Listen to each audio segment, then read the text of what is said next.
3 areas of your being: physical, intuitive, and spiritual.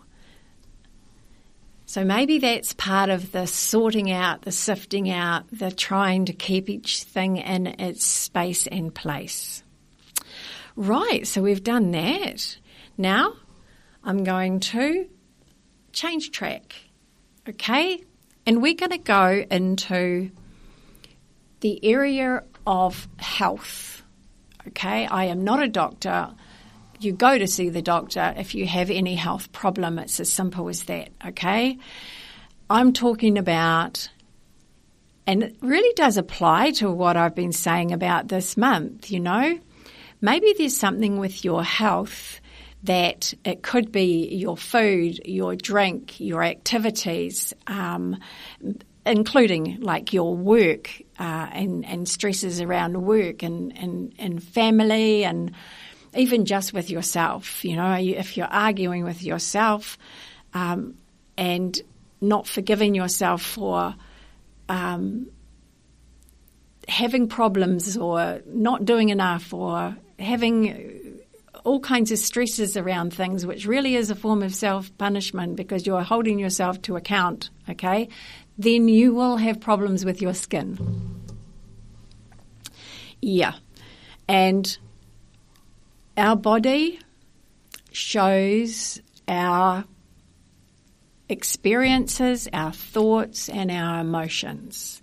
Not just our skin, but every single organ in our body shows us all of these things. And there is a book. I invite you to get the book, and the book is by Annette Noontil. So that is Noontil, Noontil, and she has a couple of books. She has other things as well, I believe, but this book here is The Body is the Barometer of the Soul. And so be your own doctor, it says, not literally, however. In this book, I wanted to say a couple of things. It's a little bit like if you're having a problem with your physical body in some particular way, there is a reason. It is a outward expression of the inner turmoil, okay? So it's easy to explain that way. Another way to explain it is that it is karma. So the karma is as a result of your thoughts, as a result of your feelings and emotions, this is what happened to your body. And this is why it's happening to your body is because you are holding on to it in some way. It is pain is screaming at you. It is screaming at you to stop and take notice of it. So what do? We take a painkiller. So we can make it go to sleep for a little while. It's still going to come back. And sitting with pain, understand that might sound weird. Sitting with pain helps the pain to release. Even if you don't know what caused the pain, it is a simple thing of taking notice of it and knowing that there is some relevance to it, that it's there for a reason, that it is trying to tell you something. And all you have to do is go, okay, so I've got this pain here. I wonder what that is. I wonder what that's trying to tell me. Just by doing that, you've paid attention to the pain. You've said you want to know what it's all about. And so then you can carry on. And what will happen is that as you go about your day or the days ahead, you'll have memories that come to mind. Or you'll have a thought that comes to mind, or then more thoughts around the same kind of thing. If you pay attention to the memory and really kind of just let that memory sort of flow, acknowledge the memory and whatever it was about, And then the thoughts that come up. So why did I think that? Curiosity and being interested are two very powerfully key things that help resolve a lot of pretty much every issue. Pretty much every issue, and maybe not instantly. You know, how many times have you been thinking about something and you want to know the answer and the answer doesn't come? It doesn't come mainly because you've got it going on in that left side of your brain, which is that fighting system that's trying to find things, and it's not listening to the person talking over your shoulder. No, I've got to find it, I've got to find it, I've got to find it. And the person talking to you over your shoulder is actually saying, well, look, I've got the file right here. I've got the answer right here. You know, we don't always hear it. We don't always hear it. So I thought I'd actually read a couple of things from her book that can help in a lot of different ways. You know, now I'll also mention, and I don't know how much time I'm going to have to be able to say this, but your car, your personal car, okay? Your personal car is your personal body. Every part on the car relates to a part of your body. Cool, eh? How does that work? Well, we have different organs that relate to, so radiator, lungs, wheels, as in tyres, hands and feet. You know, the back of the car is behind ourselves. Do you know what I mean? Like the boot. We've got the windscreen. If your windscreen's dirty, do you know what I mean? You're not seeing clearly. So that means in your life there's something that you are not wanting to see if you haven't cleaned your windscreen. And, you know, we've got to clean our windscreen in the car so that we can actually see ahead. But if there's a chip on your windscreen, if you get a chip on your windscreen, you're being called to take another look at where you're headed, where you're going, where your direction is, what your goal is. And, you know, we know what happens to a cracked windscreen if we ignore it, which we can. Eventually it will just spread until the whole windscreen needs to be replaced, which is great. You get that windscreen replaced and then you have that reset of vision generally in your life by then. So the quicker that you get it repaired, the quicker that your direction, your vision, your goals can reset as well. The clearer you can see them, okay? The clearer you can see them, the quicker you can change direction. Like a battery that's flat, that's kind of pretty explanatory, okay? It just means you need to, so your energy is low. Flat battery, energy is low. Continual flat battery is, you know, that you're wearing yourself out. You're continually using all your energy and maybe you're not, you're using it but not replenishing it. So new battery, it's like that new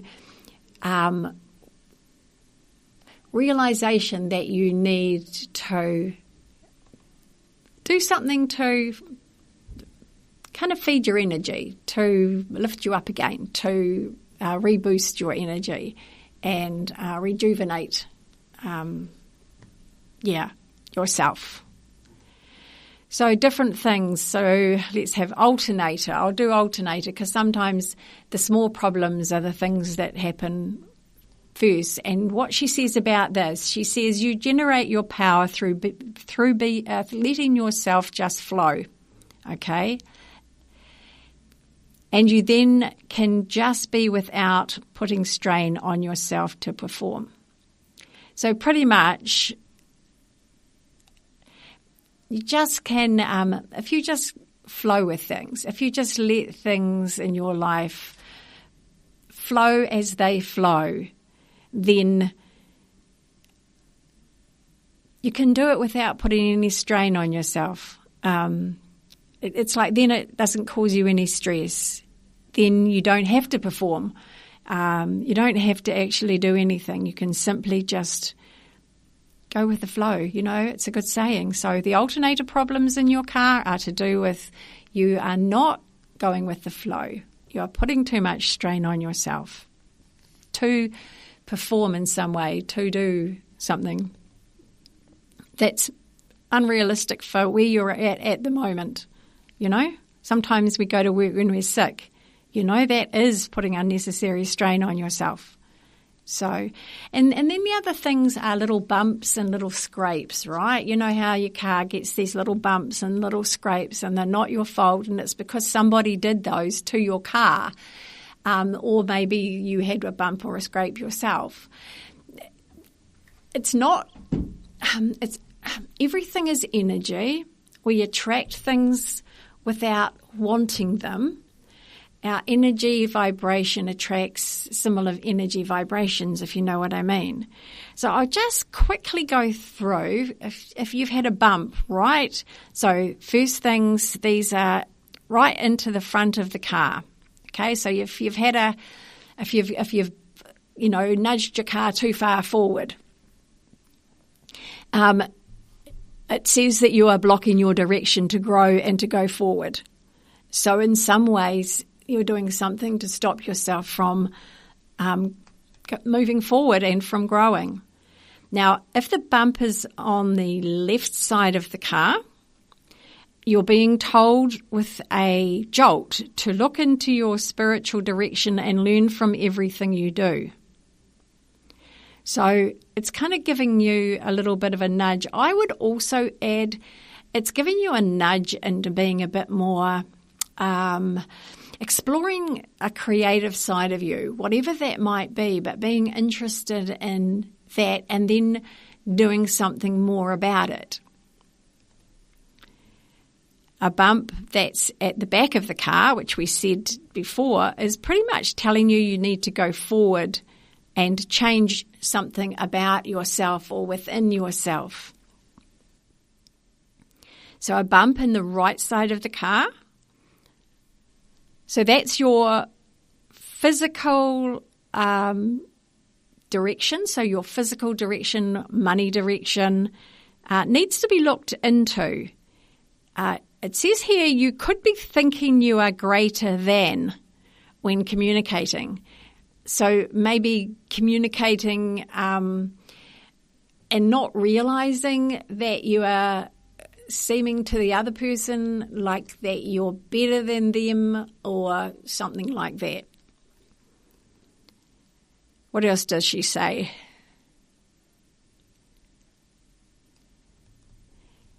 Yes. Carburetor, that's another one. So a carburetor is an interesting one. If you're having problems with your carburetor, so that lets the carburetor lets the fuel into the motor. And the motor needs fuel, like we need blood. Fuel is like blood. If you're having trouble with your carburetor, you could also be having trouble with making decisions. And this is where it says follow your feelings and don't let fear or criticism put you off. So those are a couple of things with the car. Oh, keys. Here's a good one. Keys, right? If you leave your keys inside your locked vehicle, you're unable to see how you can achieve your direction. That's what it says. If you leave your keys inside a locked car and lock the car, and you're unable to see how you can achieve your direction. And losing your keys, this is one that can happen, is not knowing why you are doing things, not knowing how to find your direction. So if you lose your keys, you're not knowing why you are doing things. You're not knowing how to find direction. So I would say, because I have lost, and not lost, but, I'm looking for my keys. And I went through a really major year last year, and so my direction was completely turned around, and maybe I'm still a little bit giddy from that is probably a good way to put it. So that explains to me why I might not know why I am doing things I'm doing, because sometimes you just, going through the motions rather than knowing what you're doing. So now I'll go into some of the physical. So those are the car. Anything that goes wrong with your car has a sort of like a body, being, emotional, intuitive connection. It's telling you things. Eye problems. Here's the eye ones, okay? I'll give you something, physical eyes causing problems because of things going on in your thoughts or your feelings from the past, okay? The physical body is the last place where our problems are shown. So before then, there's been a lot of situations, emotion, trauma, unanswered questions, all that kind of stuff before the leftovers hit the physical body. So cataracts are one. So here we go. The simple thing when you've got a cataract is that you are not seeing any future for yourself. But also, a cataract says you are not sharing your knowledge or skills, which also would enable you to take in more new things. So if you have cataract problems, and I was reading this for myself as well, because I had smashed my face on the footpath about 2 years ago now, and I have a cataract that has formed in that eye. Also, because of last year, I could not see a future for myself. And for a couple of years, there had been thoughts about, the future. I had an instinct, intuition feeling of things happening and changing, coming up in my life. And so that was my inability to see a future for myself, is because the cataract has formed. So think about that. And the other one was about sharing your knowledge and your skills. And I've had a real battle with doing this. So since I'm reading this and reminding myself about this, I'm going to make more effort to do that. And do you know what will happen? The cataract will improve to some extent. So nothing is a problem that cannot be fixed. No physical problem that you have is out of reach of your own body being able to heal it. I've said this before, we don't think about healing from a bruise, a scratch, a bump. But when it comes to something serious and we're afraid, we don't believe our body will heal itself. And yet our bodies are very capable of healing everything within our body. When we find out what the cause of the physical problem or ailment are. So, styes in the eye, that's another one. So if you get a stye in your eye, it's something saying about stagnating. And it comes in with that there are thoughts around resentments of things that have been going on for too long. And so even if you get a stye and you just reflect back, well, what am I resentful about? I'm not resentful about anything that I know of, but if you sit with it, there'll be something that'll pop up in a memory that will tell you what that might be. So that's eyes, and there's many, many other things with eyes. Eyes watering. So watering eyes, not able to say what you want to say. If your eyes water, you're not able to say what you want to say. And so then I would invite you to just write down what you want to say, and it can help improve the problem. Give it a go. Got nothing to lose. So headaches are an interesting one because a lot of people get headaches. And she says holding on to old limitations and not seeing good in anything creates headaches. Or even maybe thinking, why does that person do what they do? Why aren't they being, kinder? That can give you a headache as well. What else have we got here? We've got lots of different things here. So migraines are a little different to headaches. So we will talk about migraine. So a migraine is if you have something to hide, you do not want it communicated. Okay, that's one of the things she says. Second one, not communicating with your inner being to know yourself.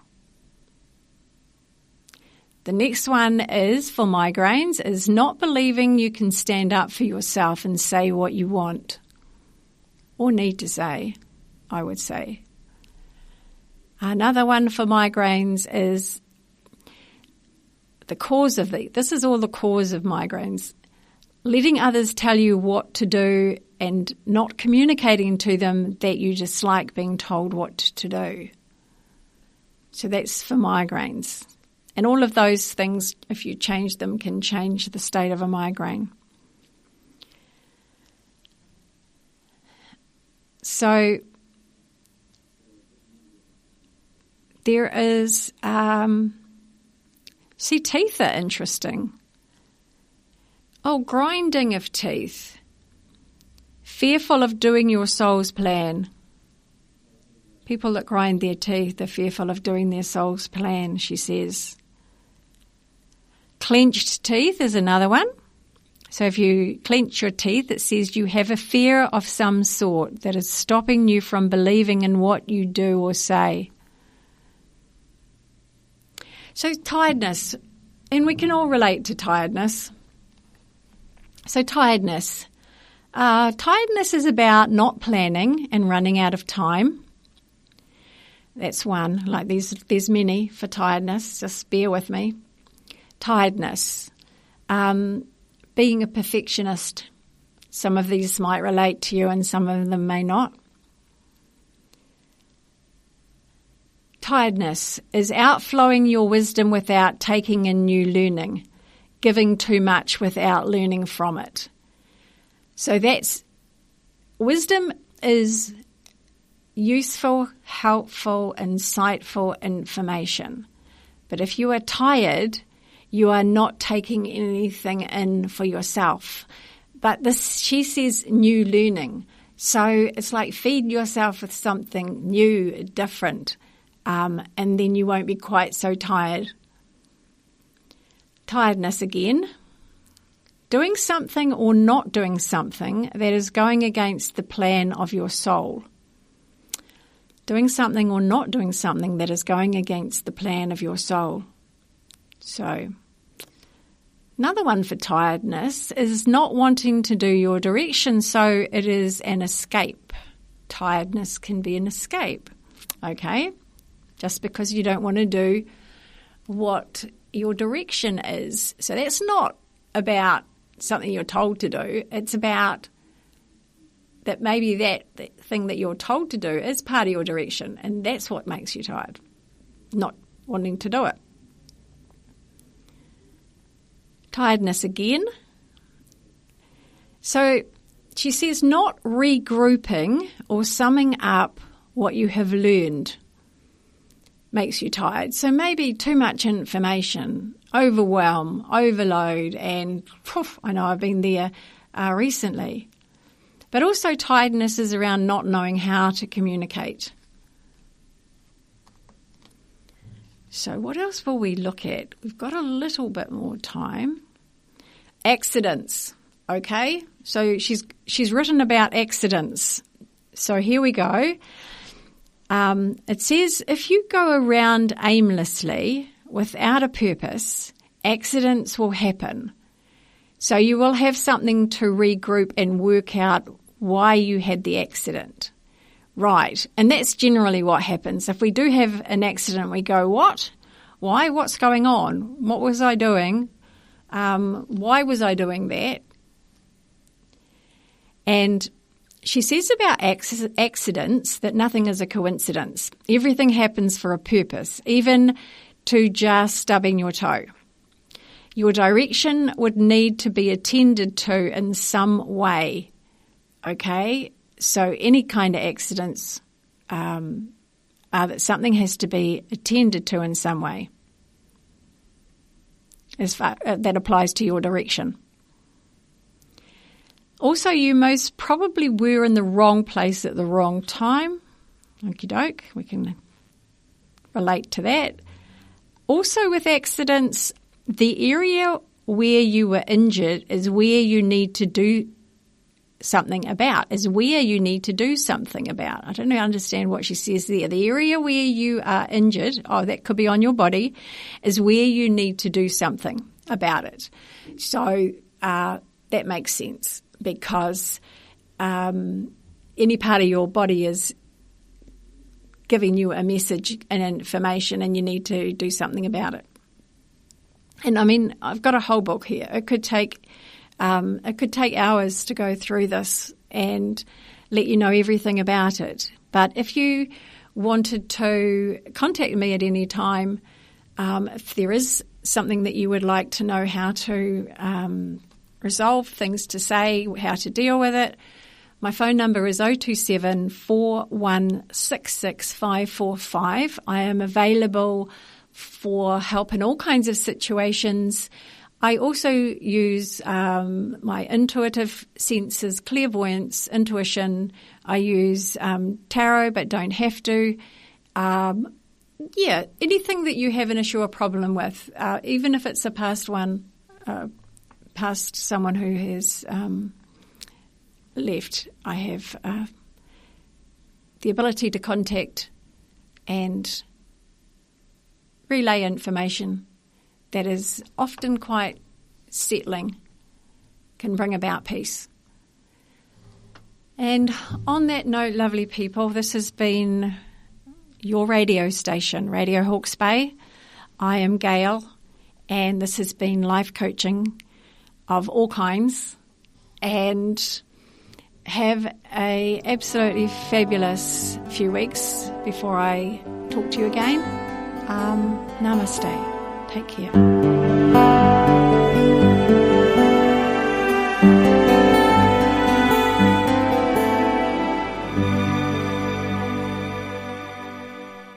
This program was produced by and first broadcast on Radio Hawke's Bay, your community access media station. Thanks to New Zealand On Air for making this type of programming possible.